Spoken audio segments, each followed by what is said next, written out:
पुंडलिकवरदार विठ्ठल श्री ज्ञानदेव तुकाराम, पंढरीनाथ भगवान की जय, माऊली ज्ञानेश्वर महाराज की जय, जगद्गुरु तुकाराम महाराज की जय, सद्गुरुनाथ भगवान की जय। हरि ओम तत्सत।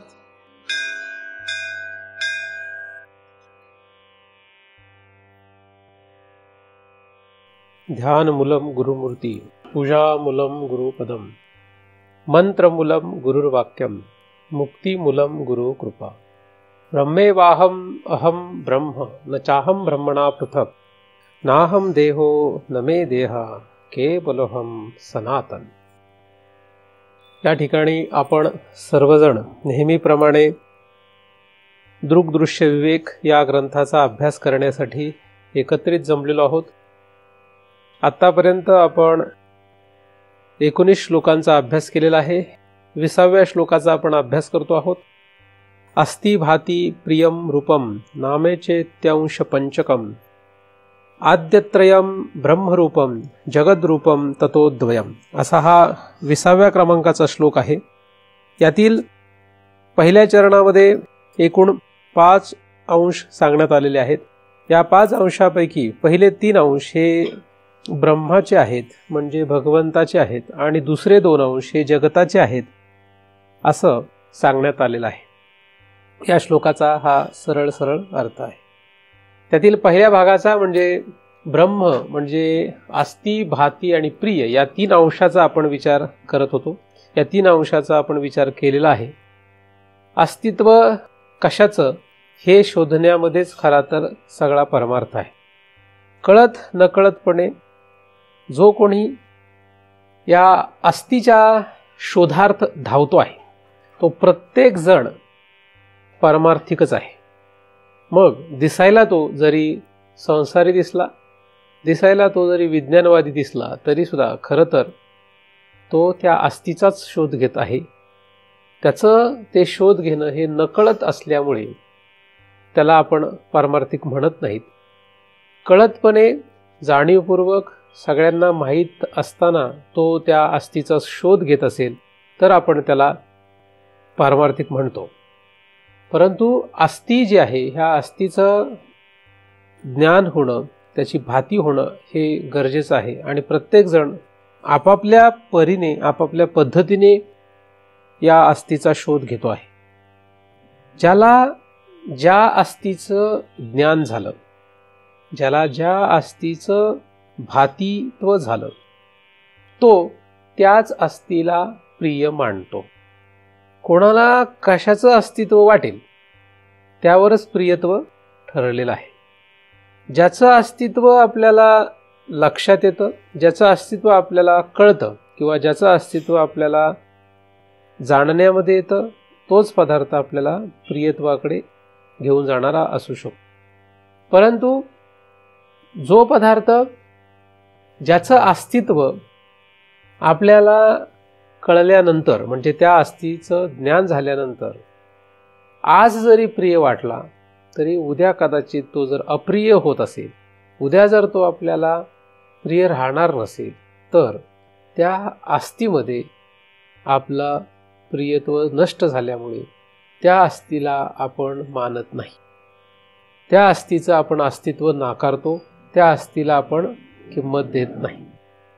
ते जे अस्ति आहे ती अस्ति आपल्यासाठी नसलेली असते, म्हणजे त्या अस्तिचं आपण अस्तित्व झुगारून देतो।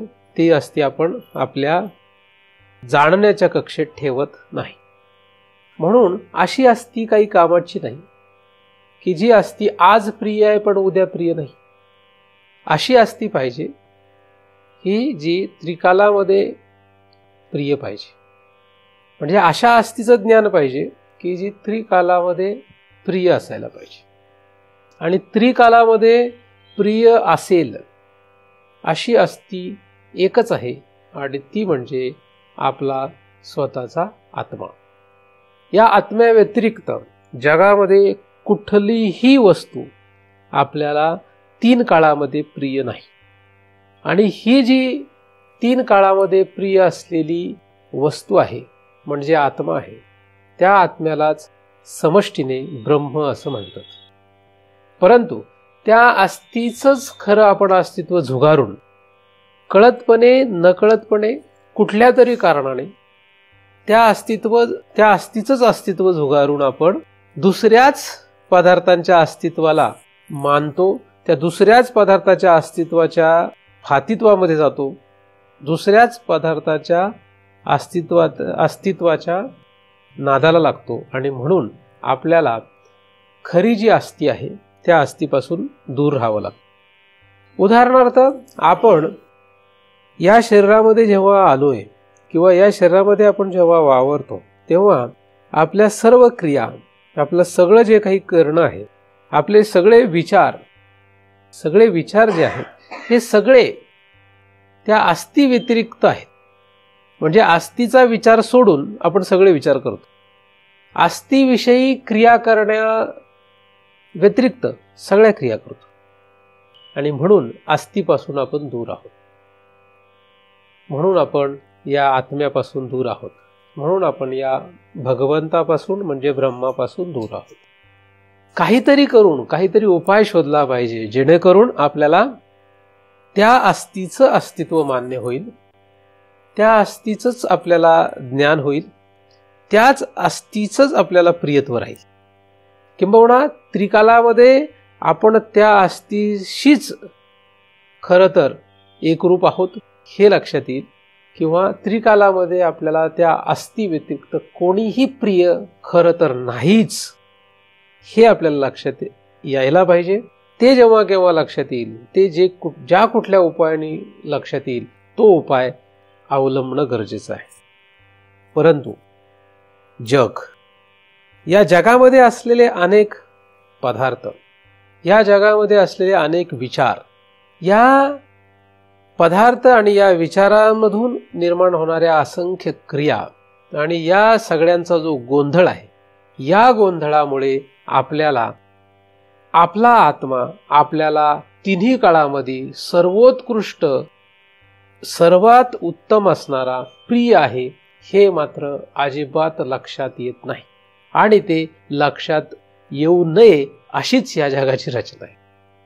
आपण जरी ठरवलं की मला माझ्या आत्म्याव्यतिरिक्त खरं तर काहीही प्रिय नाही आहे, तरी सुद्धा सगळं जग आपल्या पाठीमागे धावेल आणि आपल्याला सांगेल तुम्हाला ह्या आत्म्याशिवाय हे प्रिय आहे, आणि तिथेच मायेचं काम झालं. एखादा खूप ठरवून बसला की नाही मला आत्म्याशिवाय काही प्रिय नाही, माझा आत्माच मला सर्वात प्रिय आहे, असं एखादा हट्टाने म्हणूही लागला, धाडस लागतं याला, सोपं नाही. पण एखादा धाडसाने जर म्हणायला लागला की मला माझा आत्माच प्रिय आहे, त्या व्यतिरिक्त मला खरं तर काहीच प्रिय नाही, तरी त्याचं ते धाडस हाणून पाडण्यासाठी जग उभा आहे. कोण उभा आहे? जग उभा आहे. तुम्ही कोणाकडेही जाऊन म्हणा, फक्त कोणाकडेही म्हणू नका, पण तुमच्या जवळच्या लोकांकडे त्यांना तुम्ही फक्त म्हणा मी फक्त प्रिय आहे, तुमच्याशी मला काही घेणं देणं नाही आहे. मग त्याचा परिणाम बघा काय, त्याचा परिणाम काय होईल?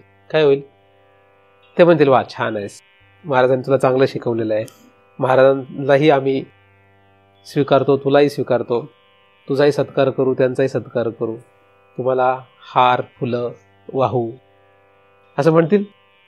म्हणजे तुमचे आवभगत करू, असं करतील काय? नाही, ते काय करतील? मान्य करणार नाही, कोणीच मान्य करणार, जगात कोणीच मान्य करणार नाही. 99.99% लोक हे मान्य करू शकत नाही. उरलेले जे ठेवलेत आकडा, तो फक्त एकदमच अपवादात्मक कोणी असेल म्हणून, नाहीतर खरं तर 100% हे लोक कोणीही ऐकू शकत नाही. तुम्हाला मी किती शिकवलं की तुमच्यासाठी सर्वात जास्त प्रिय आत्माच आहे, तरी सुद्धा तुम्ही हे फक्त ह्या कानाने ऐकून 1 तासापुरतं कदाचित इथे लक्षात ठेवाल. त्याच्यानंतर तुम्ही हे माझं म्हणणं अजिबात ऐकणार नाहीये, आणि जर ऐकलंच चुकून तर तुम्ही जगात राहण्याच्या लायकीचेच राहणार नाहीयेत. मग आता तुम्ही ठरवा काय करायचं तुम्हाला. बरं, आता हे मी थोडीच सांगतोय, हे तर याज्ञवल्क्य मुनीने सांगितलंय मैत्री नावाच्या आपल्या स्त्रीला की बाई ग, आत्म्यासाठी सगळं प्रिय असतं, त्या त्या पदार्थासाठी तो पदार्थ प्रिय होत नाही. कशासाठी काय प्रिय असतं? सगळं जे प्रिय आहे ते कशासाठी प्रिय आहे? सगळं आत्म्यासाठी प्रिय आहे, बाकी कशासाठी प्रिय नाही. पण जे वाटतं आपल्याला तोच भ्रम आहे. संततीसाठी संतती प्रिय नसून आपल्यासाठी प्रिय असते. बायकोसाठी बायको प्रिय नसून आपल्यासाठी प्रिय असते. नवऱ्यासाठी नवरा प्रिय नसून आपल्यासाठी प्रिय असतो. धनासाठी धन प्रिय नसून आपल्यासाठी धन प्रिय असतं. पण हे सगळं काय हे खरं आहे, पण हे कोणीही मान्य करू शकत, हे मान्य करणार नाहीत, मान्य करू शकतच नाहीत. अख्खं जग याच्या विरोधात आहे. आणि एखादा जर असा दिसला जरी तरी ते म्हणतात फार स्वार्थी माणूस येतो. काय म्हणतात? फार स्वार्थी आहे. असं काही नसतो तो, पण थोडंसं जर झलक त्याची दिसली कुठेतरी थोडीफार तर लोक काय म्हणतात, हा फार स्वार्थी आहे, फक्त स्वतःचाच विचार करतो.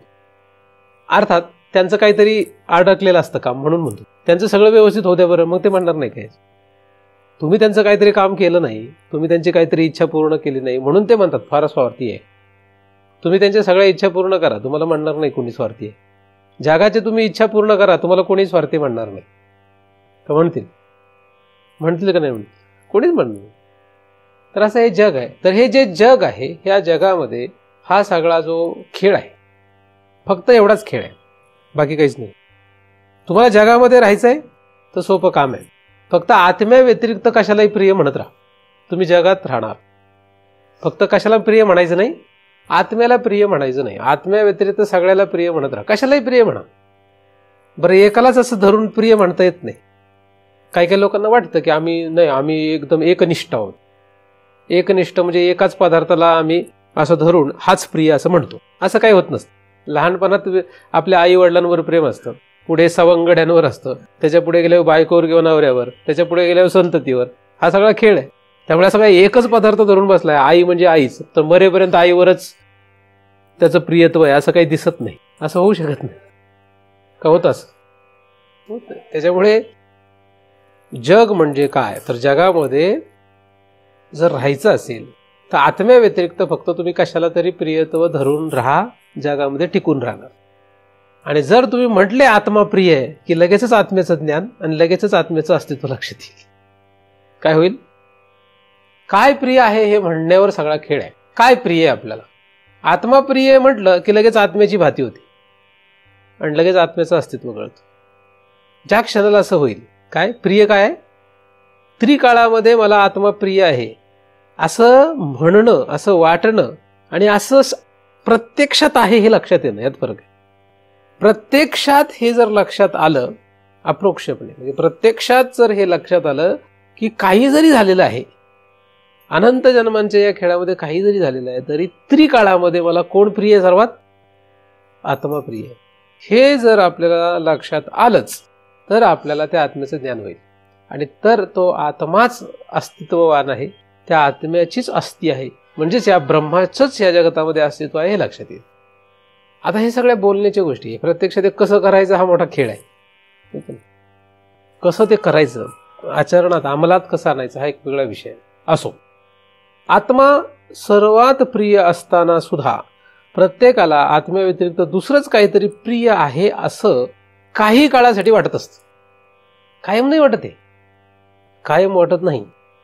आत्मा हा त्रिकाळामध्ये सर्वात प्रिय असताना हे सत्य आहे असं साधू संत सांगतात. म्हणून याज्ञवल्क्य मुनींनी सांगितलं, म्हणून उपनिषदांमध्ये हे सांगितलंय. म्हणून आत्मा हा त्रिकाळामध्ये सर्वात प्रिय आपल्याला असताना सुद्धा काही काही काळांपुरता आपल्याला वेगवेगळा पदार्थ प्रिय असं वाटतं. एकच पदार्थ कायम प्रिय असं वाटत नाही बरं. काय वाटतं? वेगवेगळा पदार्थ प्रिय असं वाटतं. आज जो पदार्थ प्रिय तो उद्या प्रिय असेलच याची काही शाश्वती नाही. आज जो पदार्थ आपल्याला प्रिय आहे तो काल प्रिय होताच असं म्हणता येत नाही. एखाद्याला या जन्मामध्ये जेवढे पदार्थ आले तेवढे सगळे प्रियता असं धरलं तरी सुद्धा पुढील जन्मी त्याला हे पदार्थ प्रिय राहतील असं म्हणता येत नाही. हेच पदार्थ त्याला मागच्या जन्मामध्ये प्रिय होते असं म्हणता येत नाही. म्हणजे त्रिकालामध्ये आत्मा हा सर्वात जास्त प्रिय असताना सुद्धा हा मात्र वेगवेगळ्या पदार्थांना वेगवेगळ्या काळासाठी वेगवेगळ्या वेळेपुरतं प्रिय मानतो. हा त्याचा काय भ्रम आहे. हा त्याचा काय हा भ्रम आहे. हा भ्रम कसा टिकला, हा कसा टिकवला, या टिकवण्यासाठी काय सामग्री वापरली, त्यालाच जग असं म्हणतात. हा भ्रम टिकवायला कारण काय? जग. जग नावाच्या पदार्थाने हा भ्रम टिकवून ठेवलाय. कारण त्याच्या या विषयाला, त्याच्या या ज्ञानाला जग हा विषय आहे. त्याचं हे जे कळणं आहे, त्याची जी ही भाती आहे, ही भ्रमात्मक त्याचं जे ज्ञान आहे, त्याचं जे हे अयथार्थ ज्ञान आहे, त्याला विषय जो आहे तो जग आहे. यथार्थ ज्ञान काय आहे? आत्मा हा त्रिकाळात प्रिय आहे, हे यथार्थ ज्ञान आहे. आत्माच त्रिकाळात प्रिय आहे, हे यथार्थ ज्ञान आहे. पण तसं राहिलेलं नाही. आत्म्या व्यतिरिक्त काहीतरीच प्रिय आहे असं वाटतंय, आणि ते पण त्रिकाळात तर प्रिय नाहीच. हे मी तुम्हाला तुमच्याच अनुभवावरून सांगतो आहे की त्रिकाळामध्ये आपल्याला काही सगळेच पदार्थ कायमच प्रिय राहत नाहीत. प्रत्येक काळानुसार पदार्थ प्रिय असणारे बदलत जातात. म्हणजेच हे पदार्थ कुठले तरी जे आपल्याला प्रिय आहेत असं वाटतं, हे जे ज्ञान आहे, हा काय? हा भ्रम आहे, किंवा हे अयथार्थ ज्ञान आहे, हे भ्रमात्मक ज्ञान आहे. या भ्रमात्मक ज्ञानाला विषय काय? कशावर हे ज्ञान नांदतं, कशावर राहतं हे ज्ञान? तर हे ज्ञान जे आहे हे या जगत नावाच्या पदार्थावर राहतं. म्हणजे आपल्या या ज्ञानाचा विषय कोण आहे? जगत. आणि यथार्थ ज्ञानाचा विषय कोण आहे? आत्मा म्हणजे ब्रह्म. भगवंत हा यथार्थ ज्ञानाचा विषय आहे, आणि जग हा अयथार्थ ज्ञानाचा म्हणजे भ्रमात्मक ज्ञानाचा विषय आहे. मग जग म्हणजे काय? जग या पदार्थाविषयी आपल्याला विचार करायला पाहिजे. तर जगत रूपम, तर जगताचं रूप म्हणजे काय? तर दोन शब्दाने त्याची मांडणी केलेली आहे. एक म्हणजे नाम, एक म्हणजे नाम आणि रूप या कक्षेत येणारं सगळं जग आहे. नाम आणि रूप या कक्षेत येणारं सगळंच जग आहे. मग तुम्ही काही घ्या, तुम्हाला जेवढं सापडेल ना सापडेल तेवढं घ्या, सगळं. नाम आणि रूप या कक्षेत बसलं की ते जग या शब्दामध्ये येतं. आणि जग हा शब्द आला की तो आपल्या भ्रमात्मक ज्ञानाचा विषय आहे, एवढं लक्षात घ्यायचं.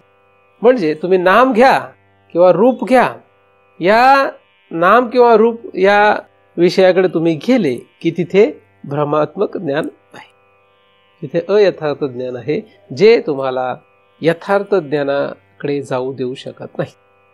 म्हणजे यथार्थ असलेला भगवंत हा आपल्याला तीन काळामध्ये प्रिय आहे हे जाणून आपल्याला दिलं जाणार नाही, हे आपल्याला लक्षात येऊ दिलं जाणार नाही.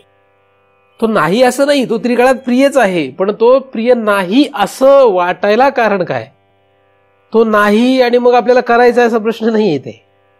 आत्मा हा त्रिकाळापैकी कुठल्या तरी काळात आपल्याला प्रिय नाही आणि मग आता तो कुठल्या तरी काळात प्रिय करायचा आहे असा विषय नाही बरा. तो त्रिकाळात प्रियच आहे, पण तो त्रिकाळात प्रिय आहे हे लक्षात न यायला जे कारण आहे ते कारण आपल्याला फक्त वजा करायचे, आणि तेवढंच परमार्थ आहे. म्हणजे आत्म्याला आपल्याला प्रिय करायचं नाहीये, आत्म्याला आपल्याला प्रिय करायचं नाहीये, आत्म्याला आपल्याला प्राप्त करायचं नाहीये, हे काहीच करायचं नाही आपल्याला. कारण तो प्रिय आहेच, पण तो प्रिय नाही, त्याच्यासाठीच काही नाहीये, त्याच्यासाठी काही चाललेलं नाहीये, हे जे वाटतंय तेवढंच फक्त आपल्याला काढायचं, तेवढाच फक्त परमार्थ आहे. नाम आणि रूप हे दोन जे आहेत, हे दोन म्हणजेच जग. पण या दोन मधून कोणी बाहेर पडू शकत नाहीये. सगळेजण जे आहे ते कुठे आहेत? नाम आणि रूप यामध्ये अडकून पडलेले आहेत. मग हे नामरूप जे आहे ते आहे ह्या जगाचे, किंवा जग म्हणजेच नामरूप आहे, किंवा नामरूप म्हणजेच जग आहे. मग हे जे नाम आणि रूप आहे हे नामरूप त्या मायेचे आहेत. हे कोणाचे आहेत? तिचे आहेत. हे नामरूप कोणाचे आहेत? तिचे आहेत. आता हे नामरूप तिचे आहेत म्हणजे ती या नामरूपात्मक आहे. ती कशी आहे? ती नामरूपात्मक आहे. तिचं स्वरूप दुसरं काही नाहीये, तिला दुसरं काही स्वरूप नाहीये, ती नामरूपात्मक आहे. मग तिच्यामध्ये या नामरूपाच्या द्वारे विविध कला मांडण्याचं सामर्थ्य आहे, विविध विषय मांडण्याचं सामर्थ्य आहे. तिच्यामध्ये तीन गुण आहेत.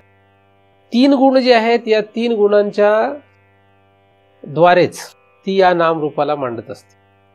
किंबहुना दुसऱ्या पद्धतीने विचार केला तर नामरूप जे आहे हे त्रिगुणात्मकच आहे. नामरूप कसे आहेत? त्रिगुणात्मक आहे. जगातलं कुठलंही नाम घ्या, रूप घ्या, हे 3 गुणामध्ये बसतं. काय होतं? कुठलंही जगातलं नाम रूप घेतलं की ते 3 गुणामध्ये बसतं. सात्विक, राजसी आणि तामसी. तामस, राजस आणि सात्विक अशा 3 गुणामध्ये, सत्व, रज, तम या 3 गुणामध्ये सगळे नामरूप बसतात. आता हे 3 गुण जे आहेत, ह्या 3 गुणांनी युक्त असलेले हे नामरूप, या 3 गुणांनी युक्त असलेल्या नामरूपामध्ये आपण गुंतून बसलोय. आता यातलं काय आपल्याला आवडेल हे सांगता येत नाही. कोणाला काय आवडेल सांगता येत नाही. तुम्हाला जे नाम आवडतं किंवा जे नाव आवडतं किंवा जे रूप आवडतं ते या 3 गुणापैकी कुठलं आवडेल हे काही सांगता येत नाही. जगामध्ये 3ही प्रकारचे वर्ग आहेत. काहींना सात्विक नामरूप आवडतं, काहींना राजसी आवडतं, काहींना तामसी आवडतं. पण या 3 सात्विक, राजसी आणि तामसी नामरूपांना आवडण्यामध्येच, त्याच्या आवडीमध्येच आपला आत्म्याचा विषय संपलेला आहे. बरं, हे 3 गुणात्मक, 3 गुणांपासून नामरूप जे बनले त्याची संख्या किती आहे? त्याची संख्या किती आहे? म्हणजे 1, 2, 3, 4, 10 त्याची जी संख्या आहे त्याला किती मोजता येईल काय? अगणित आहे. हा 3 गुणांपासून बनलेला नामरूपाचा जो प्रपंच आहे तो किती मोठा आहे, त्याचा विस्तार किती आहे? त्याचा विस्तार प्रचंड आहे. बरं, नुसता वर्तमान काळात हा विस्तार नाही आहे, भूतकाळात, भविष्यकाळातही हा विस्तार आहे. या नामरूपात्मक जगताचा विस्तार फक्त वर्तमान काळात नाही, या त्रिगुणात्मक असलेल्या नामरूपाच्या जगताचा विस्तार हा फक्त वर्तमान काळात नाही, तो 3 काळामध्ये, म्हणजे भूतकाळातही हा विस्तार आहे, भविष्यकाळातही हा विस्तार आहे आणि आता वर्तमान काळात सुद्धा हा विस्तार आहे. कोणाचा? नामरूपात्मक त्रिगुणात्मक जगताचा विस्तार हा 3 काळामध्ये पसरलेला आहे. आपल्याला कुठल्या काळाशी घेणं देणं आहे हाही मोठा सवालच आहे. आपल्याला कुठल्या गुणाशी घेणं देणं आहे हाही मोठा प्रश्नच आहे. आपल्याला कुठला गुण आवडतो, आपल्याला कुठला काळ आवडतो, म्हणजे सत्वगुणाचा आपल्या समोर विषय आहे का रजगुणाचा का तमगुणाचा विषय आहे? म्हणजे सत्वगुणाचं नामरूप आवडतं का रजगुणाचं का तमगुणाचं, हा मोठा विषय आहे. एवढंच नाही तर वर्तमान काळातलं आवडतं का भूतकाळातलं आवडतं का भविष्य काळातलं आवडतं? बऱ्याचशा वेळा आपण भविष्य काळात गुंतून असतो, भविष्य काळातल्या विषयात आपण गुंतून असतो आणि बऱ्याचशा वेळा आपण भूतकाळातल्या विषयात गुंतून असतो. राहतो कुठे? वर्तमान काळात. जगतो कुठे? भूतकाळात किंवा भविष्य काळात. आहे कुठं सध्या? वर्तमान. असतो रजगुणामध्ये, जगतो कुठे? सत्वगुणामध्ये. सत्वगुणाचा विचार किंवा तमगुणाचा विचार, हा एवढा मोठा प्रपंच, या प्रपंचामध्ये आपण नक्की कुठे आहे हे शोधणे फार अवघड आहे. आपण नक्की कुठे राहतो? सत्वगुणावर राहतो का रजगुणावर राहतो का तमगुणावर राहतो? भूतकाळात राहतो का भविष्य काळात राहतो का वर्तमान काळात राहतो? आपलं जगणं कुठं सुरू आहे? आपण नक्की कुठं जगतोय? वर्तमान काळात का भूतकाळात का भविष्य काळात? सत्वगुणात का रजगुणात का तमगुणात? नक्की कुठं जगतोय?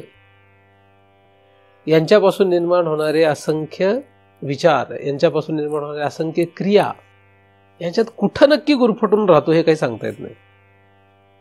मग यामध्ये जगत असताना, यामध्ये आपण फिरत असताना आपल्या सभोवतालचे पण याच्यामध्ये फिरत आहेत.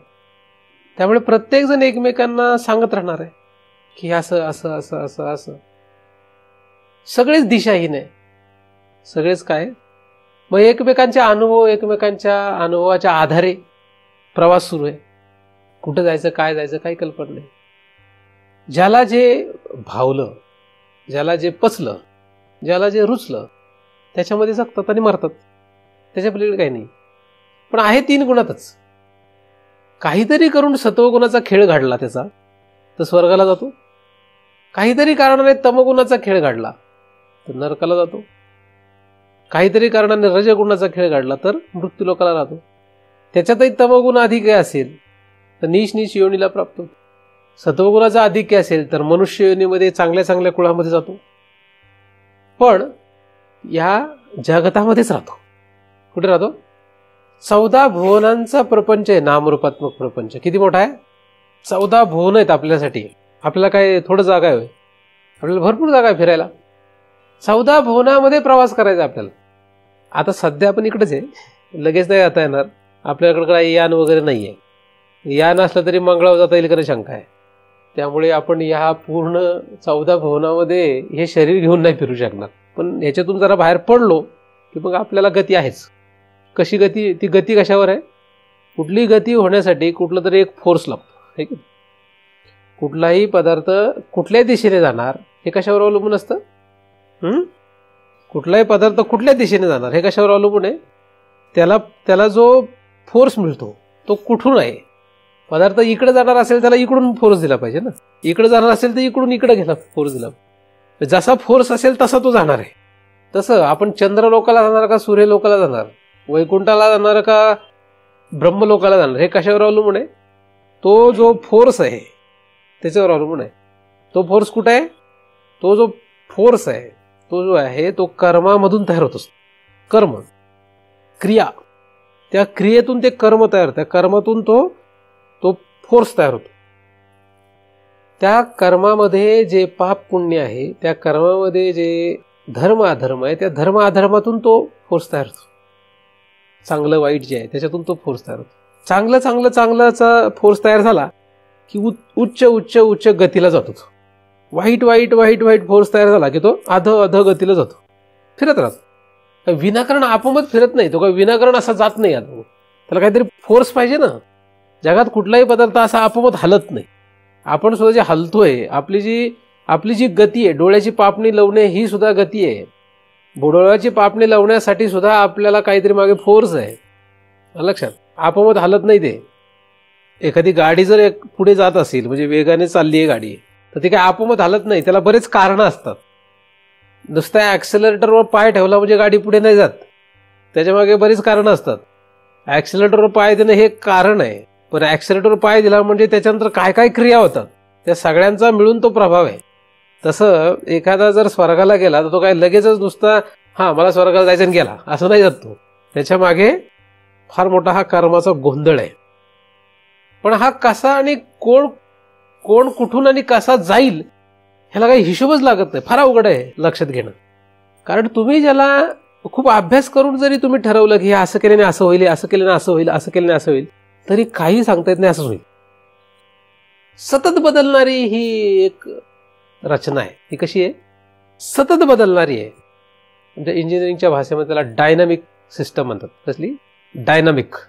डायनामिक म्हणजे सांगू शकत नाही तुम्ही की असं आता होणार आहे. अशी रचना आहे जगाची. आता काय होणार आहे काहीच सांगता येत नाही. प्रेडिक्ट नाही करू शकत काहीच. मग जे काही प्रेडिक्ट केलं जातं ते अंदाज असतात. अझम्पशनवर चालतं सगळं. अझम्पशन म्हणजे मानलेलं असतं ते फक्त. असं होईल, झालं तर बरं आहे, होईलच याची काही शाश्वती नाही. आपलं सगळं जगणं कसं आहे? झालं तर बरं आहे, पण होईलच याची काही गॅरंटी नाही. असं हे पूर्ण जग आहे. सगळं संपूर्ण जग तसंच आहे. सगळे अंदाजपंचे ठोके आहेत. जेवढे लागले तेवढे आपले, नाही लागले तेवढे देवाला. खरं काही नाही. पूर्ण जग असंच आहे. इंद्र सुद्धा जो इंद्र झालाय ना, त्याने प्रयत्न केला म्हणून झाला. तो ठोका बसला त्याचा म्हणून इंद्र झाला. त्याचा नसता बसला, दुसऱ्या कुठल्या तरी जीवाचा बसला, तो इंद्र झाला असता. जेवढे काही इथे जगामध्ये फिरतायत हे सगळे त्यांनी प्रयत्न केले, त्यांचा बरोबर नेम लागला आणि झाला इंद्र. प्रत्येकाचा सफल होत नाही. प्रत्येक जण काही इंद्र होत नाही. आणि तो पण कायम इंद्र राहत, कारण त्याला गती आहे ना. त्याची गती आहे. गाडी जरी चालवत राहिलं तरी कायम चालेल का?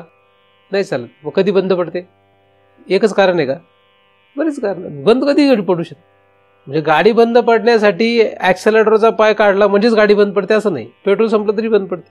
आणि पेट्रोल संपलं म्हणजेच बंद पडते असंही नाही. पेट्रोल असताना सुद्धा दुसऱ्या कारणाने बंद पडू शकते. इंजिनमध्ये खराबी झाली, काय झालं, कारण काही असू शकतं. तसं या जगामध्ये जे चालतंय आणि जे बंद पडतंय हे सगळं अनेक कारणांमुळे चालणार आहे, अनेक कारणांमुळे बंद पडतं.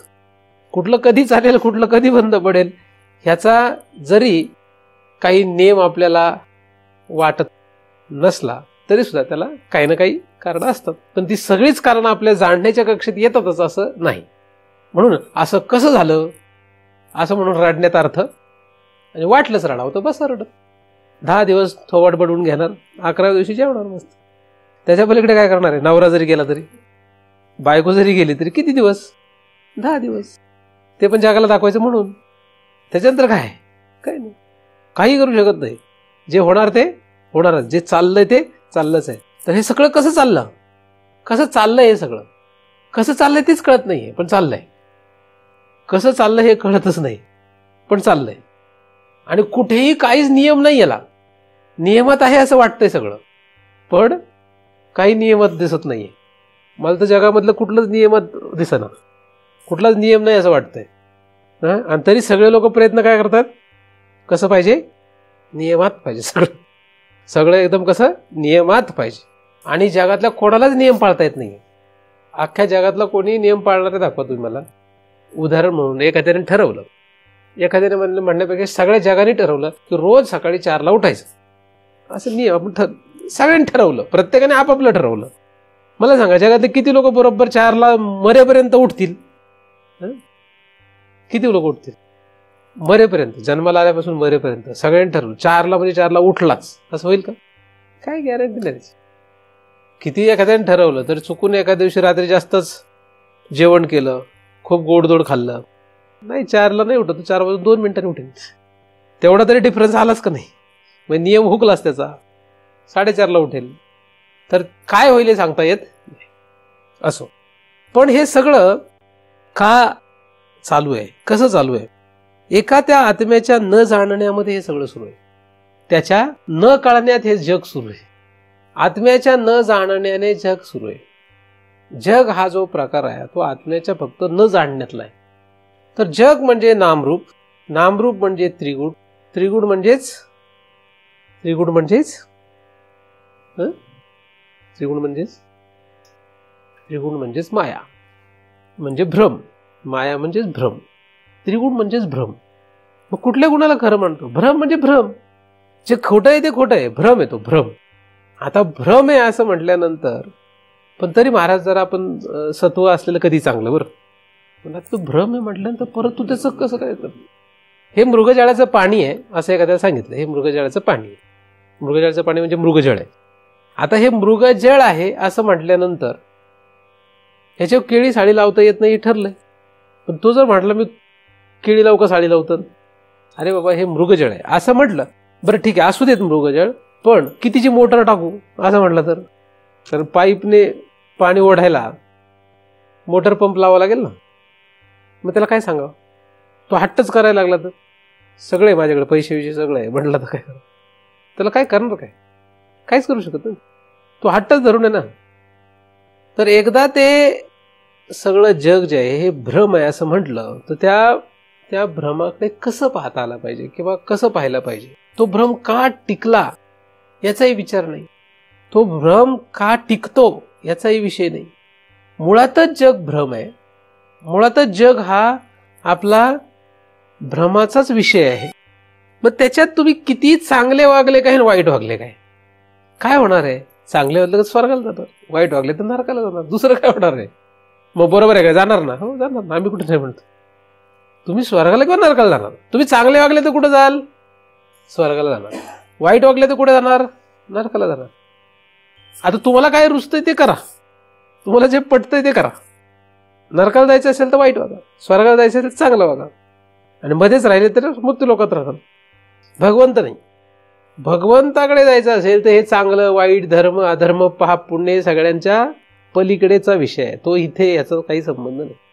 आणि जग म्हटलं की नामरूप, नामरूप म्हटलं की त्रिगुण, त्रिगुण म्हटलं की या त्रिगुणापासून निर्माण होणारे सगळे विचार, या त्रिगुणापासून निर्माण होणाऱ्या सगळ्या क्रिया, या क्रियेपासून तयार होणारं कर्म, त्या कर्मामध्ये पुन्हा धर्म अधर्म, पाप पुण्य, सुख दुःख, चांगलं वाईट, एवढ्यातच गुंतून आहे.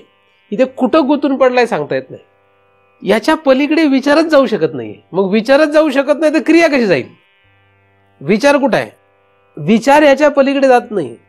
कारण काही जरी विचार करायला लागला तर इथेच कुठेतरी असतो. नरकाला जायचे काय असं म्हणतात लोक. काय म्हणतात? कसं बघतोस तू? नरकाला जाशील ना. एवढीच बौद्धिक क्षमता आहे. एक तर नरकाला जाशील, नाही तर स्वर्गाला जा, पुण्य कर, स्वर्गाला जा, एवढंच कळतंय. त्याच्या पलीकडे काय बुद्धी नाही आहे. आणि या स्वर्ग नरक ठिकाणीच राहणारे देव देवता यांच्याविषयी त्याला आकर्षण आहे. कारण इथे पण बरेच देवदेवता राहतात. तुम्ही म्हणलं असं कसं काय आकर्षण आहे? असतं ना गावातल्या काही उन्हाडक्या पोरांना गावच्या सरपंचाचं आकर्षण किंवा कॉर्पोरेटरचं आकर्षण कोणाला असतं? सामान्य माणसांना कोणाला असतं? ज्यांना आपलं खायला प्यायला सगळं व्यवस्थित मिळतं त्या लोकांना त्यांचं आकर्षण असतं, कारण ते त्यांना पुरवतात सगळं. चांगला व्यवस्थित शहाणा पोरगा असेल तो कशाला नादाला लागतो यांच्याकडूनच्या? तो लागत, तो आपला स्वतःचा व्यवसाय स्वतःचं काम त्याच्या नादाला लागतो, ते नीटनेटकं करतो. तो असली उठाठेव करत बसत नाही. तसं या सृष्टीमध्ये सुद्धा जे आहेत ना, ह्या देवदेवतेंच्या कोण नादाला लागतंय? ज्यांना स्वतःच्या कर्तृत्वावर भरोसा नाही ते लोक यांच्या नादी लागतात. याला नवस बोल, त्याला नवस बोल, हे कर ते कर, हे सगळे तसलेच लोक आहेत. पण काही लोक असतात व्यवहारामध्ये सुद्धा, ते म्हणतात हे असल्याला काय म्हणत नाही, आपल्या स्वतःवर विश्वास आहे आपला, आणि मग स्वतःच्या विश्वासावर करतात. ते आयुष्यभर भसत नाही कोणाला ते, नाही का नाही? गमतीशीर आहे पण आहेत, असतात असे. काही होत नाही त्यांचं वाईट, आहे की नाही? काही वाईट होत नाही, व्यवस्थित जगतात, आपल्यापेक्षा चांगले जगतात ते. तर या सृष्टीमध्ये म्हणजे या जगतामध्ये कोण कुठल्या मुद्द्याला धरून बसलाय हे काही सांगता येत नाही. तुम्ही इथे सगळे बसलेले दिसताय, पण तुम्ही कुठल्या कशाला धरून बसलेत हे मला सांगता येईल काय? कुठलं नामरूप धरून बसले सांगता येईल काय? कुठला गुण धरून बसले सांगता येईल काय? कुठला तुम्ही गुण धरून बसलेले मला सांगताच येणार नाही. मी तुम्हाला त्रिगुणातीत होण्याचा विषय सांगायला बसलोय आणि तुम्ही गुण धरून बसलेत. अहो, गुणातून तर त्रिगुणात जायचंय ना, असं एखादा म्हणू शकतो. परत त्यात शहाणा असतो ना, शहाणा असला तर त्याच्यात म्हणू शकतो. गुणात राहून त्रिगुणांचा विषय कसा हाताळायचा हा मोठा प्रश्नच आहे. अहो, गुणात आणि गुणात राहून त्रिगुणातीत होण्याचा विषय कसा कठीण विषय झाला आहे, मात्र कठीण. पण अडचण काय आपली सध्या, तुम्ही प्रत्येक जण रात्रंदिवस जागा झाल्यापासून झोपेपर्यंत कशाचा विचार करताय नाही? एक तर नाम किंवा रूप. तसं नाही लक्षात येत, म्हणून 3 पैकी एखादा गुण, ह्याच्या पलीकडे काय विचार करू? आणि त्या 3 गुणातून तयार झालेला असंख्य आहे. ते काही एवढंच जमाव आहे का त्यांचा? फार मोठा जमाव आहे त्यांचा. या 3 गुणापासून काय काय तयार झालंय?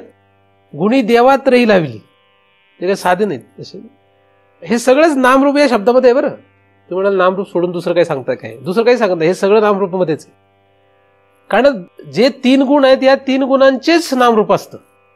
3 गुण आहे ना, त्याचंच नामरूप तयार होतं. आणि त्यासाठी 5 महाभूतं अपंचीकृत पंचीकृत रूपाने प्रगट केले जातात आणि त्यालाच ते नामरूप आपण देतो. हे नाम, हे रूप. पण त्रिगुण जे आहेत ह्या त्रिगुणांमध्ये आपण कुठल्या तरी गुणाला धरून बसलोय. कोण कुठल्या गुणाला धरून बसेल हे सांगता येत नाही बरं, सांगताच येत नाही. आणि इतके पक्के चिटकून असतात ते की त्यांचा कोणी जरी एखाद्याने वध जरी केला तरी ते सोडणार नाहीत. उदाहरणार्थ एखादा तमोगुणाचा एकदम आहारी गेलेला असतो, म्हणजे त्याला तमोगुणाचा प्रभाव असतो भयंकर.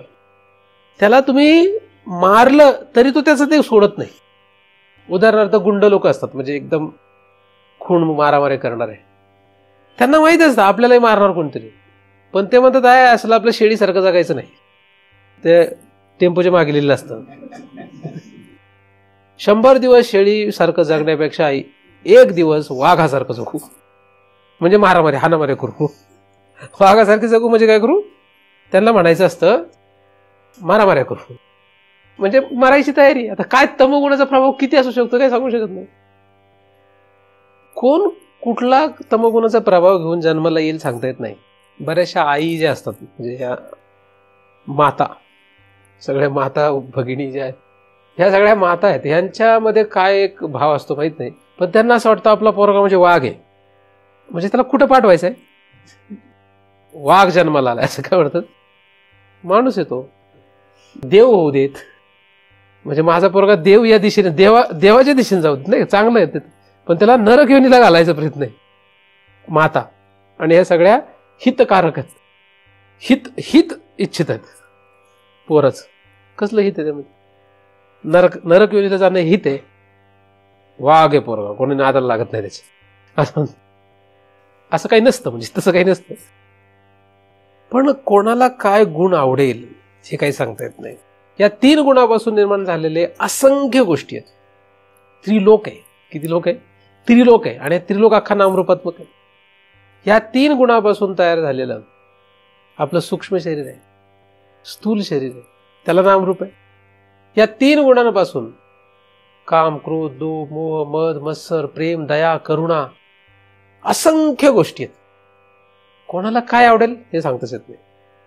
एखाद्याला दया, करुणा हे आवडतं बरं, आणि तो त्या इतका पछाडला जातो, मरेपर्यंत तो तेच करतो.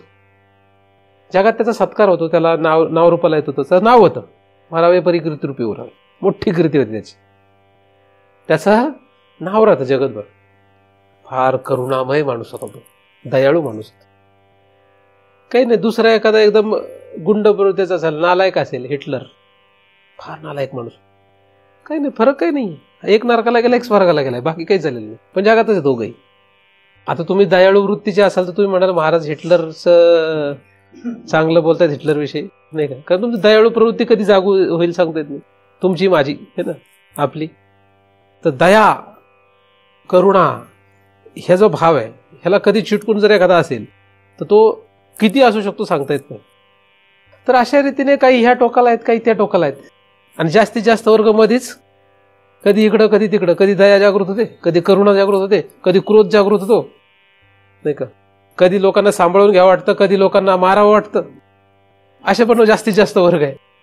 पण या सगळ्या गोंधळामध्ये सगळे काय नक्की विचार ठेवायचे आपल्याला हे माहितीच नाही. फक्त इकडून तिकडे चाललोय बस. फरफट होते आपली, प्रत्येक क्षणाला आपली फरफट चालू आहे, तुमची नाही, सगळ्यांची फरफट सुरू आहे. प्रत्येक क्षणाला आपली फरफट सुरू आहे. या गुणातून त्या गुणात ओढला जातोय, त्या गुणातून त्या गुणात ओढला जातोय. सत्वगुण जागृत झाला, सत्वगुण वर ओढलं की रजन तम गप्प नाही बसत. रज वर आला तर सत्व आणि तम गप्प बसत नाहीत, तम वर आला तर रज आणि सत्व गप्प बसत नाहीत. सत्वगुणाचं वेगळं सुख आहे, रजगुणाचं वेगळं सुख आहे, आणि तमगुणाचं त्याच्यापेक्षा वेगळं सुख आहे, पण तिन्ही गुणांचं सुख आहे.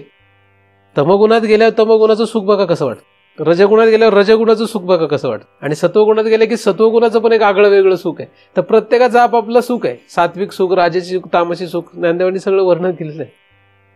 पण हे कसलं आहे, हे सगळं तिचंच आहे, तिचं हा सगळा भुलवण्याचा कार्यक्रम आहे. तर नामरूप जगामध्ये आपल्याला जेवढं सापडतं हे त्रिगुणात्मक सापडतं, आणि त्रिगुण हा तिचा सगळा खेळ आहे. म्हणून नामरूपात्मक जगतामध्ये आपण किती काळ राहणार, कसं राहणार, हे दुसऱ्या तिसऱ्यावर अवलंबून, आपल्या स्वतःवर अवलंबून आहे की आपल्याला किती वेळ ह्या सगळ्यांना सत्यत्व द्यायचं. तिचे जे प्रमुख मुद्दे आहेत त्यांना हात घालता येतो का ते बघावं लागेल. नाम जे असतं ते रूपावर आरोपित आहे. नाम कशावर अवलंबून आहे? रूप नसतं तर त्याला नाम राहत नाही. म्हणजे नाम जे आहे ते रूपावर आरोपित आहे. रूप असेल तरच नाव, रूप नाही त्याला नाव ठेवता येत नाही, तर नाव काय देता येत नाही, काहीतरी रूप पाहिजे. आणि हे जे रूप आहे, हे रूप कसं तयार होतं हा एक मोठा गमतीशीरच खेळ आहे. हे रूप आहे, हे रूप कसं तयार झालं, हे रूप तयार व्हायला काहीतरी कारण पाहिजे. हे रूप जे आपोआप काही तयार झालेलं नाही, हे रूपाला निर्माण करायला काहीतरी कारण असायला पाहिजे. हे एकच कारण असायला पाहिजे असं काही गरजेचं नाही, अनेक कारणांमुळे हे रूप तयार होतं. असं रूप यायला निमित्त कारण पण अनेक दिसतात. कर्म जे आहेत, पूर्वीचं जे कर्म आहे त्या कर्माच्या प्रभावाने, त्या कर्माच्या प्रभावामुळे, कर्माच्या हिशोबासाठी तसं शरीर मिळतं. कारण त्या कर्मानुसार तो प्रवाह असतो, आणि त्या प्रवाहामध्ये त्याला तसं शरीर मिळणं गरजेचं आहे, म्हणजे तसं रूप मिळणं गरजेचं आहे, आणि त्या रूपाप्रमाणे त्याला तसा सुख दुःखाचा भोग होणं गरजेचं आहे. आणि ते सुख दुःख भोगत असताना पुन्हा तसा प्रभाव तयार होणार आहे, पुन्हा त्याचं तसं क्रिया होणार, तसं कर्म घडणार, पुन्हा ते भोगण्यासाठी दुसरं शरीर म्हणजे दुसरं रूप धारण करावं लागलं. तर अशा प्रकारे इकडून तिकडे असं फिरत राहा. फक्त लक्ष कशावर आहे? लक्ष फक्त नाम आणि रूप या गोष्टीकडे. त्रिगुण वगैरे हे सगळं तुम्ही शास्त्र अभ्यास करायला लागले की लक्षात येतं. त्रिगुण व्यवहारात असं काही त्रिगुण वगैरे असला काही प्रकार माहित नाही. लोकांना फक्त एकच कळतं, काय नाव काय आहे. लोक काय विचारतात, नाव काय आहे, छानच दिसतो बरं, असं म्हणून चांगला दिसतो, चांगला वाटतोय, दोनच गोष्टी म्हणजे नाम आणि रूप. त्याच्या पलीकडे काय माहित नाही. त्या नाम आणि रूप याच्यावरून ठरतात चांगला आहे का वाईट आहे. त्या नाम रूपाकडून जे पुढे प्रगट होईल त्याच्यावरून ठरतात चांगला आहे का वाईट आहे. मग त्यालाच पुढे चांगला म्हणजे सात्विक, वाईट म्हणजे तामसी, असं काहीतरी व्याख्या पुढे देत जातात. नाहीतर एखादा मनुष्य दिसला की पाहता क्षणी हा चांगला आहे का वाईट आहे कशाहून ठरवतात? पहिलं नाम आणि नंतर रूप विचारतात, कोण आहेत, नाव काय. तुम्हाला एवढं लक्षात नाही येणार लगेच, पण शक्यतो बऱ्याच ठिकाणी असं नावावरून पहिल्यांदा ठरतं हा चांगला आहे का वाईट आहे किंवा कसा आहे. नाव आहे विचारलं, सदाशिव पेठमध्ये जात, आता नाही राहिलं, पूर्वी जरा जास्त होतं. काय नाव आहे, नंतर काय नाव आहे म्हटल्यानंतर हा जरा म्हटला माने तर मग गेला का नाही, गडबडलं का नाही. पण हा जर म्हटला जोशी तर मग फरक पडेल का नाही, काहीतरी नामात काहीतरी ताकद असते, हे की नाही. म्हणजे ते काही संपलेलं नाही पूर्वीसारखं, अजूनही आहे. नाम काय, नावाला पण किंमत असते. नाव काय याला फार किंमत असते, नावाला व्हॅल्यू असते. तुमचं नाव काय आहे, देशपांडे आहे का जाधव आहे, नावात फरक आहे. मग त्यामुळे पाहण्यातही फरक जातो लगेच लोकांचा, का नाही होत? समान राहील का, फरक होतो. ब्राह्मण आहे का क्षत्रिय आहे, नाम आहे सगळं ना, आरोपित नाव आहे ती. ब्राह्मण आहे का क्षत्रिय आहे, शूद्र आहे का वैश्य आहे, लगेच बदलू जातं सगळं. व्यवहारच बदलतो, तर व्यवहार सुद्धा बदलतो. तशी रचना आहे, ही रचना अशी आहे. ब्राह्मण म्हटलं की ओपन कॅटेगरी आणि माने म्हटलं की बीसी कॅटेगरी. मग बीसी कॅटेगरी म्हटलं की त्याला फायदे अनेक, आणि हा ओपन म्हटलं की तुझं बघ, तुझं मार्क मिळवून तुझं वर जा, आहे की नाही. परिणाम बघा काय काय नामाचे, हे नामाचे परिणाम व्यवहारात असंख्य परिणाम आहेत असे. ते जे रूप आहे, हे रूप मग स्त्री आहे का पुरुष आहे, स्त्री आहे का पुरुष, फरक पडतो ना. समोरून कोण बोलतंय, समोरून कोण आहे, ह्याच्यावर सगळा खेळ असतो. कशा, पहिलं नाम आणि रूप. नाम पहिलं झालं की लगेच रूप झालं तर पहिल्यांदा हे रूप लक्षात येत नाही. बऱ्याचशा वेळा पहिल्यांदा नाम आणि रूपाला एवढी किंमत जरी दिली गेली तरी कालांतराने पुढे जाऊन काय होऊ शकतं की त्या व्यक्तीमध्ये आतमध्ये त्याचं जे रूप असतं खरं, कारण स्थूल रूप हा एक भाग आहे, स्थूल नाम हा एक भाग आहे, पण त्या स्थूल रूपाच्या आतमध्ये त्याचं एक सूक्ष्म रूप आहे, सूक्ष्म नाम आहे. ते सूक्ष्म रूप जर प्रगट झालं तर हे बाह्य रूप जे आहे ते कोलमडतं. महाराज तुम्ही फार चांगले वाटत होते असं लोक म्हणतात मला, आता तुमचं रूप कळलं काय, म्हणजे चांगलं असो वाईट असो काही असो. पण म्हणजे काय झालं, आधी फक्त मला कसं पाहत होते, स्थूल रूपाने, सूक्ष्म रूपातून बाहेर राहता आलं ना. महाराज म्हणजे काय, जगातल्या सगळ्यांविषयी आपलं असं असतं. आपण पहिल्यांदा फार गोरा गुमटा चांगला वाटतो, नंतर लक्षात हा फारच कमी ना माणूस आहे की नाही, असं नंतर लक्षात येतं. असं आहे याचं रूप, तर आता याचं रूप प्रगट झालं मला, असं आपण म्हणतो. तर पहिल्यांदा स्थूल आणि सूक्ष्म यापैकी स्थूल रूप जे आहे हे पहिल्यांदा आपल्या कक्षेत येतं, नंतर सूक्ष्म रूप कक्षेत येतं, त्याच्या पुढचं रूप लक्षात येत नाही, एवढंच रूप लक्षात येतं. आणि हे सगळं गोंधळ घालता घालता आपलं आयुष्य जातं.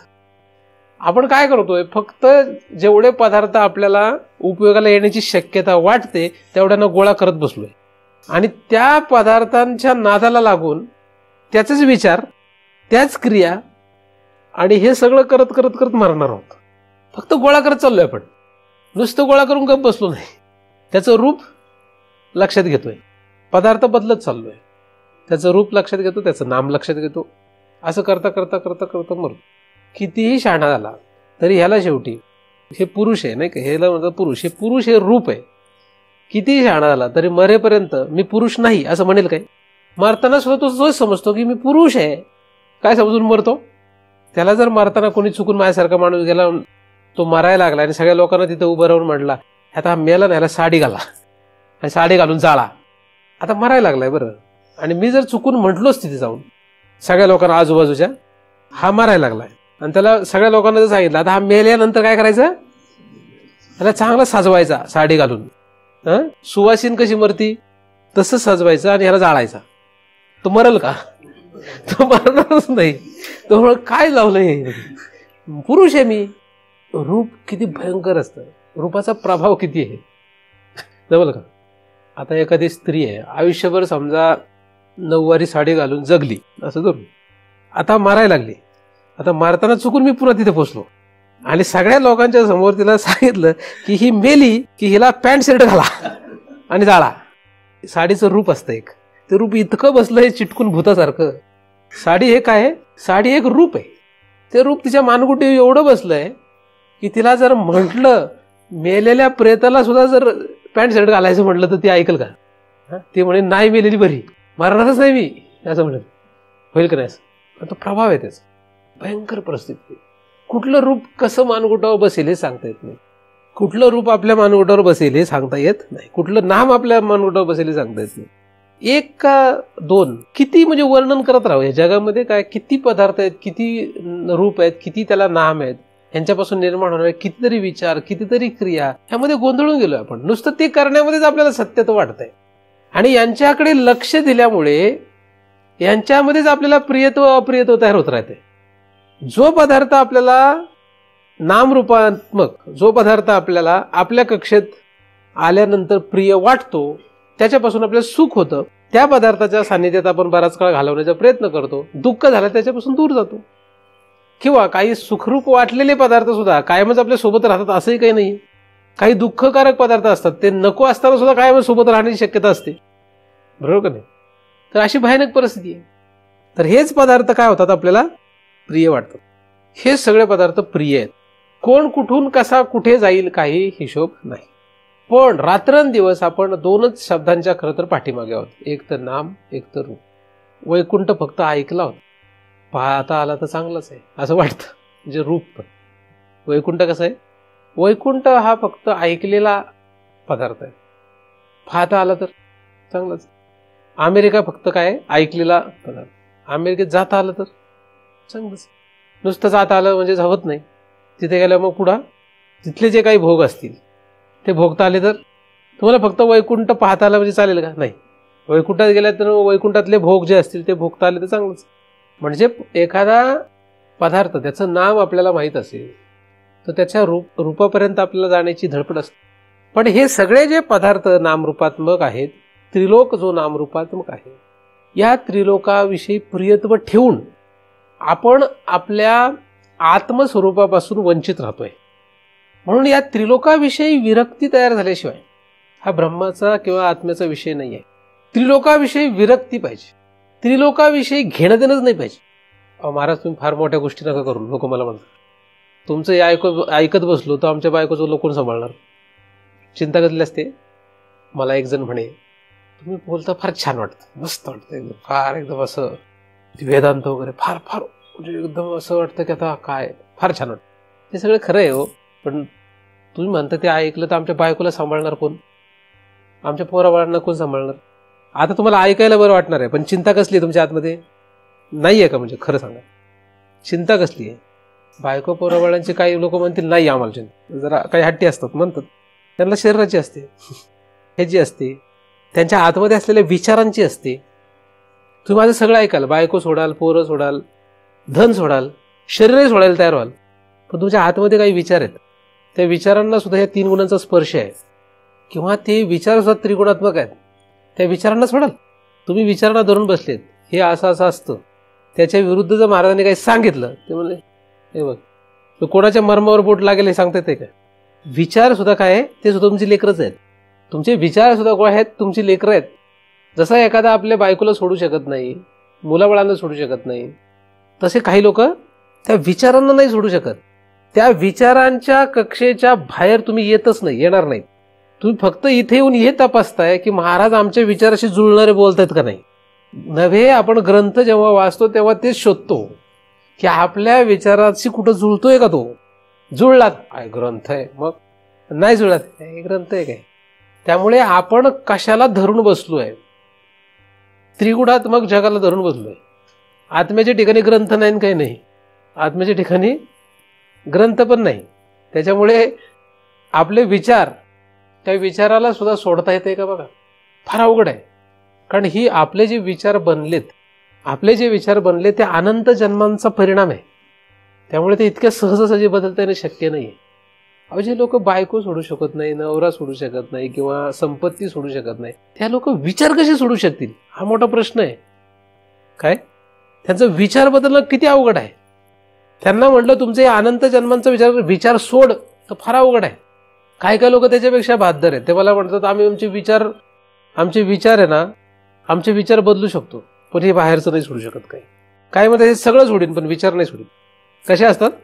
कोण कशाला धरून बसले सांगता येत नाही, पण हे सगळं जे आहे हे कशाच्या अंतर्गत आहे? सगळं नामरूपात्मक ह्या मायेच्या अंतर्गत. तुमचे जे विचार झालेत, तुम्ही जे विचार करून बसले, ते कुठे केले तुमचे विचार? तुमचेच अनंत जन्मांचे संस्कार आहेत, ते कुठून ना कुठून तुम्ही जुळवत आलेले आहात. ज्या ज्या पदार्थाच्या संघात गेले त्या त्या पदार्थाचे विचार घेऊन ठेवले थोडे स्वतःकडे, आणि ते विचार घेऊन तुम्ही जगताय. आता हा साठा तुम्ही पुढे नेणार आहे, तिथून पुढे नेणार आहे, तिथून पुढे नेणार आहे. असा अनंत जन्म फिरत फिरत आपण आलोय, आणि आपल्या आतमध्ये चित्तामध्ये जे संस्कार आहेत त्या संस्कारामध्ये हा विचार आहे, हे असं असतं, हे असं पाहिजे, हे तसं पाहिजे. त्याच्यामुळे पाठी कोरी कोणाची नाहीये, कोरी पाठी कोणाची नाही. काही काही लोक म्हणतात की तुम्ही जे म्हणाल ते आम्हाला मान्य आहे, तुमचे काही विचार तुम्ही म्हणाल ते आम्हाला मान्य आहेत. एका ठराविक वेळेपर्यंत असतं ते, जिथपर्यंत प्रभाव असतो तिथपर्यंत असतं. त्याच्यानंतर मग एक वेळ अशी येते, मग त्यांचे विचार येतात वर, नाही आम्ही तुमचं इतक्यापर्यंत ऐकलं, पण ह्याच्या पुढे नाही. इथपर्यंत ठीक आहे, तुमचं पटलं आम्हाला इथपर्यंत, पण ह्याच्या पुढे नाही. इथपर्यंतच ऐकायचं महाराजांचं. हे सगळे ठरवून तुम्ही इथे आलेले आहात. तुम्ही कसे आलेले आहात? इथे सगळेजण, सगळे जीव इथे बसलेले तुम्ही सगळेजण हे ठरवून आले की आपण इथपर्यंतच ऐकायचंय, पक्क ठरवून आलेले. त्याच्यामुळे त्याच्या पुढे जर एकदा धक्का लागला तर जय रामजी की काय, मग त्याच्या पुढे तुमची वाट तुम्हाला मोकळी राहील, असं तुम्ही महाराजांना स्पष्टपणे सांगून द्याल की तुमची वाट तुमच्यासाठी मोकळी आहे, आमचं रान आमच्यासाठी मोकळं आहे. त्यामुळे तुम्ही तुमच्या दिशेने जा, आम्ही आमच्या दिशेने जा. त्याने किंवा तुम्ही नंतर सांगण्याच्या आधी मी आधीच सांगतोय की हे मला आधीच माहिती आहे, त्यामुळे मला काही दुःख होत नाही. एवढं तुम्हाला जास्त दुःख होईल, महाराज फारच विचित्र निघाले. म्हणजे विचित्र म्हणजे काय, ते आपल्या ह्याच्यात बसले नाही ना. त्याच्यामुळे महाराज नाही, जगातल्या सगळ्यांविषयी आपलं असंच असतं बरं. महाराज एक उदाहरण सांगतो मी, जगामध्ये सगळ्यांविषयी आपला असाच भाव असतो. म्हणून कधी सुख कधी दुःख, कधी सुख कधी दुःख, हा खेळ चालू आहे, चालू राहणार आहे. कधी सुख कधी दुःख, कधी सुख कधी दुःख, कधी छान कधी रडणार, कधी हसायचं कधी रडायचं, चालू राहणार आहे हा खेळ. हा बंद होणार नाही, बंद करायचा नाही. कारण तुम्हाला शपथ आहे, कोणाची? त्या माईची शपथ आहे. बंद करायचा अजिबात एकही याच्यातून बाहेर पडला पाहिजे का? नाही, एकही बाहेर पडला नाही पाहिजे, एकही बाहेर नाही पडला पाहिजे. हे संकल्प आहे ईश्वराचा. कोणच बाहेर नाही पडला बाहेरून. खेळ आहे. माझा पशु मारावा असं कोणाला वाटेल? सगळ्या रीतीने आपल्याला सर्व प्रकारचे भोग देणारा नवरा मारावा असं कुठल्या स्त्रीला वाटेल? किंवा सगळ्या दृष्टीने उत्कृष्ट असलेली बायको मारावी असं कोणाला वाटेल? नाही वाटणार. का वाटेल? मग ही सृष्टीची जी रचना आहे याच्यामध्ये तुम्ही जर त्या मायेच्या कामालाच येत असाल तर तिला का वाटेल का हा आपल्यापासून बाजूला जावं? असंख्य उपचार आहेत तिच्याकडे, प्रयोग असंख्य आहेत. तुम्ही काही धरून बसा, ती तुम्हाला उलटा पलटा करणारच आहे. तुम्हाला म्हणजे सगळ्यांना, आपल्याला ती काय करते? उलटा पलटा करून टाकते एकदम. तुम्ही काही धरून बसा. आपण जरी किती म्हणालो की आत्मा मला सगळ्यात जास्त प्रिय आहे, हे सगळं प्रिय नाही, ते दाखवून देईल आपल्याला की आत्मा प्रिय नाही. तुला काय प्रिय आहे? हे सगळं दुसरंच काहीतरी प्रिय आहे. म्हणून याच्यातून कसं बाहेर पडायचं हा फारच निराळा प्रश्न आहे. पहिली गोष्ट, अडकलोय. जग म्हणजे काय? या जगतामध्ये आपण अडकलोय. आत्म्याचा संबंध नाही. अस्तित्व, भातित्व, प्रियत्व आत्म्याचं राहिलं नाही. अस्तित्व, भातित्व, प्रियत्व जगताचं आहे. आपल्याला अस्तित्व कशाचं वाटतंय? जगताचं वाटतंय. नामरूपात्मक जगताचं नव्हे, त्यामध्ये असलेल्या कुठल्या तरी एखाद्या विशिष्ट विचारांचं, विशिष्ट क्रियेचं, विशिष्ट पदार्थांचंच अस्तित्व वाटतं. त्याच्या पलीकडे अस्तित्व आपण मानत नाही कोणाचं. आपण कोणाचं अस्तित्व मानतो? सगळ्या जगाचं, नामरूपात्मक जगताचं नाही. एका विशिष्ट विचारांचंच आपण अस्तित्व मानतो, एका विशिष्ट पदार्थांचंच अस्तित्व मानतो, आणि एका विशिष्ट क्रियेचंच अस्तित्व मानतो. बाकीच्यांचं आपण अस्तित्व मानत नाही. नसतात असं नाही, पण मानत नाही आपण. तुम्हाला हिटलरचे विचार मान्य आहे का? मदर टेरेसाचे विचार मान्य आहे? कोणाचे मान्य आहेत? कोणाचे मान्य आहेत? Mother Teresa. आता हिटलरचे विचार मान्यच नाहीत असं जगात कोणीच नाही का? एकही नसेल जगात? असतील का नसतील? आहेत, असतील ना. असे पण कमी असतील का जास्त असतील माहित नाही. आता नुसतं मान्य करणारे आणि प्रत्यक्षात मदर टेरेसाच्याच विचाराप्रमाणे क्रिया करणारे असतील का? किती असतील? आणि मदर टेरेसाचे विचार आवडतात, पण क्रिया हिटलर सारख्या करतो. असे पण कितीतरी असतील का नसतील. गुंतून ठेवलंय फक्त, बाकी काही केलेलं नाही. जीव जो आहे ना हा फक्त गुंतून राहायला पाहिजे. तुम्ही कशातही अडकू दे, तिचं काम झालं. सत्वगुणात अडकलं तर जगासाठी चांगला आहे, तिच्यासाठी खलास झालेला आहे तो.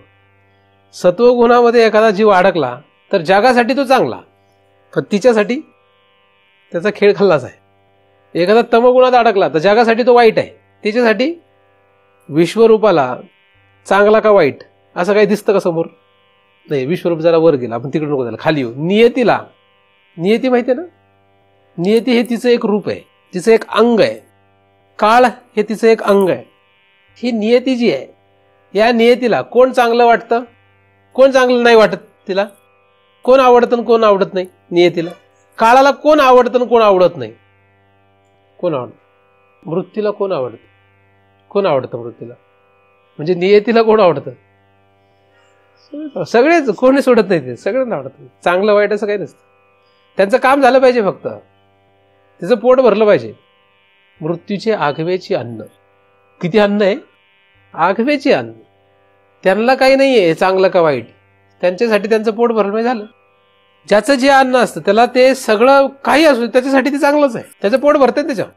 तसं ही जी माया आहे, ही मायेला कुठला जीव आवडतो, सात्विक का राजसी का तामसी, तिला काय नाही, कुठला राहू दे, हा कशातही राहू दे, झालं काम तिचं.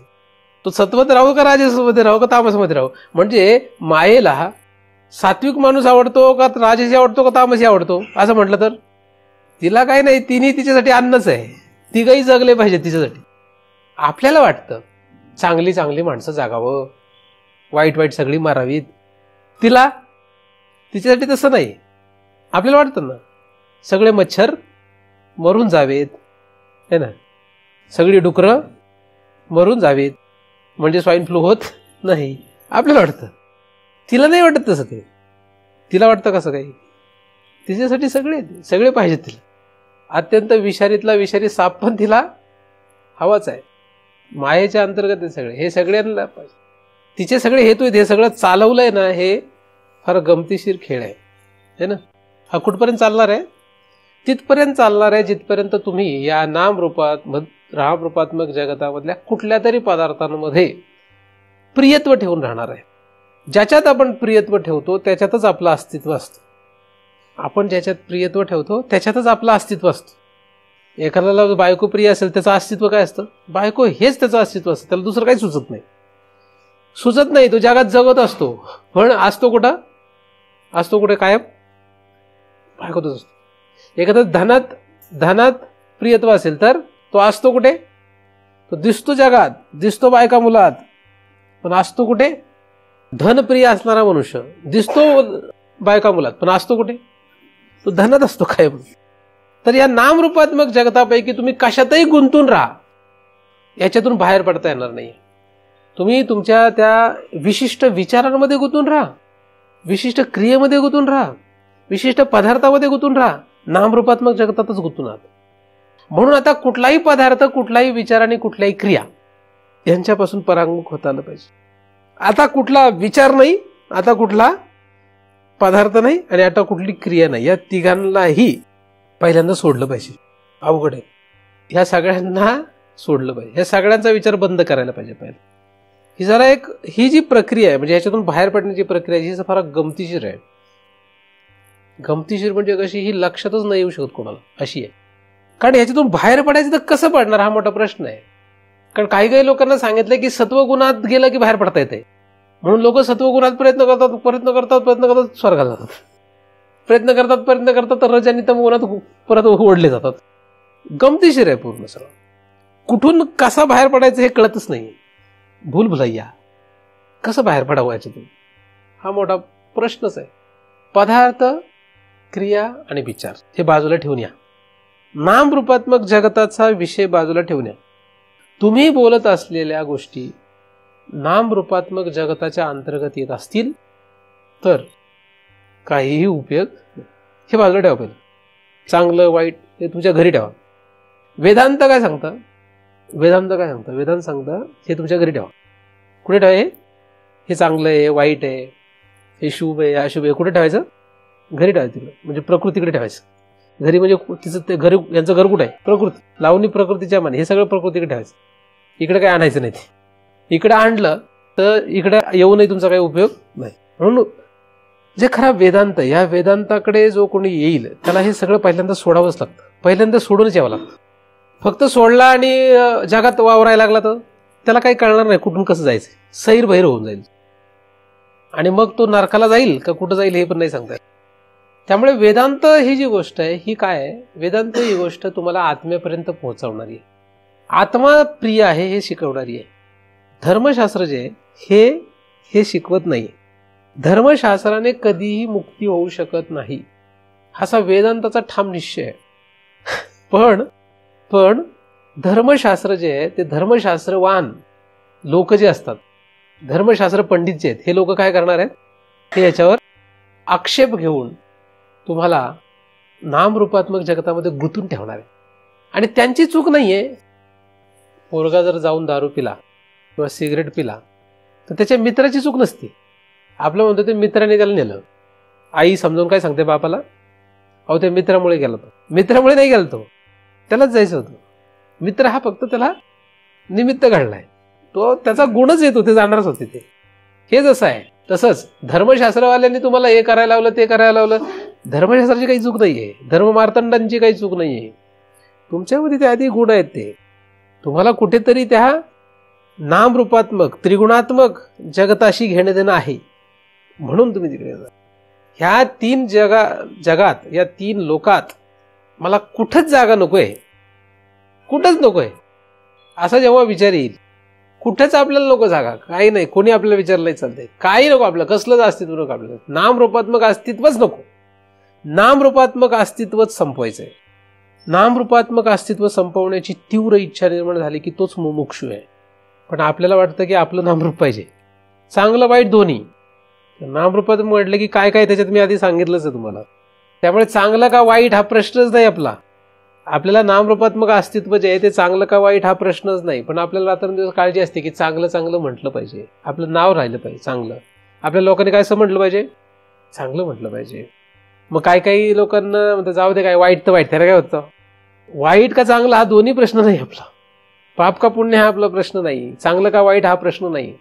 आपला मुळात नामरूपाचाच विषय नाही, नाम आणि रूप ह्याचाच विषय संपवायचा. तर या नामरूपाचा विचार करायला लागलो तो फार मोठा अभ्यास आहे.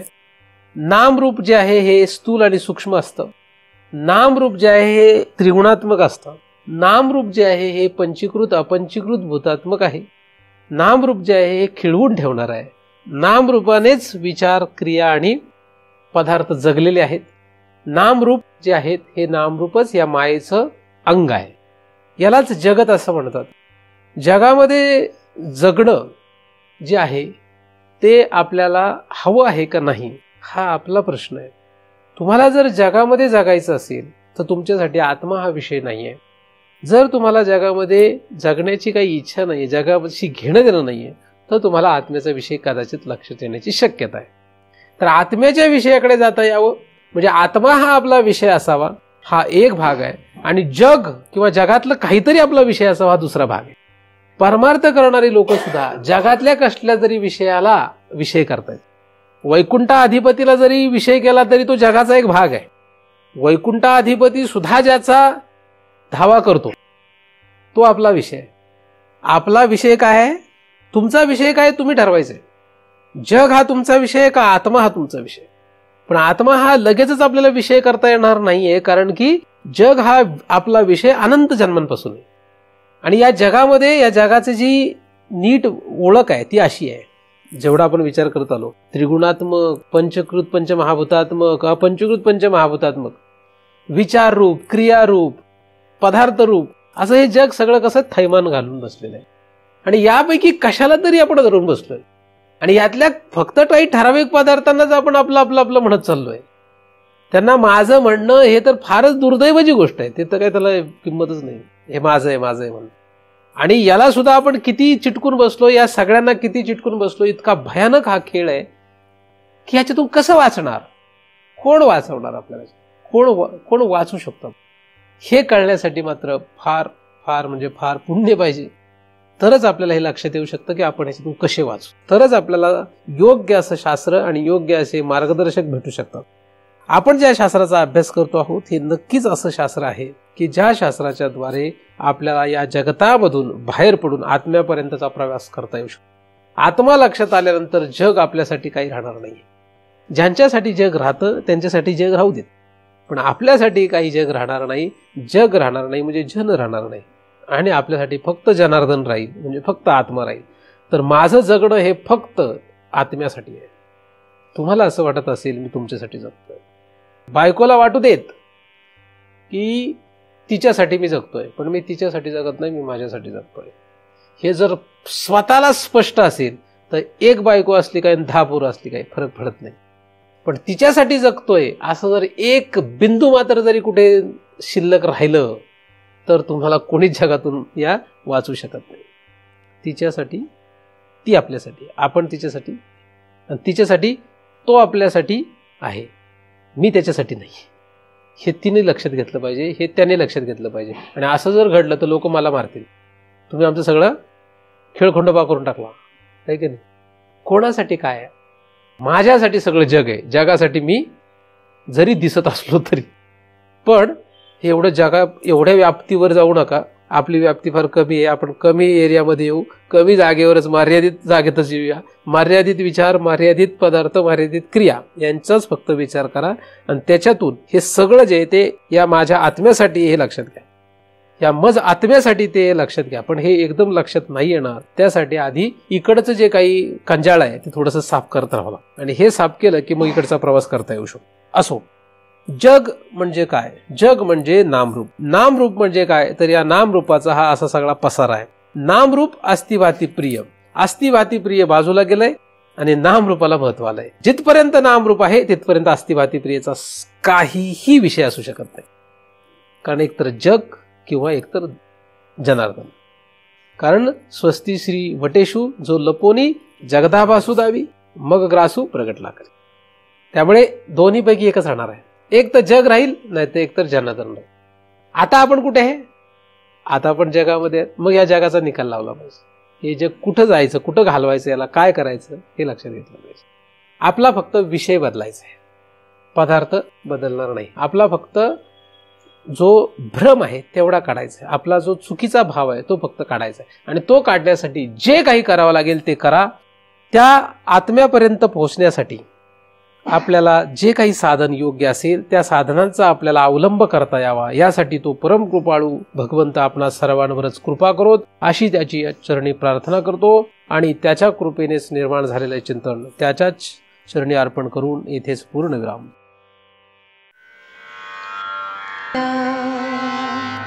सुखिया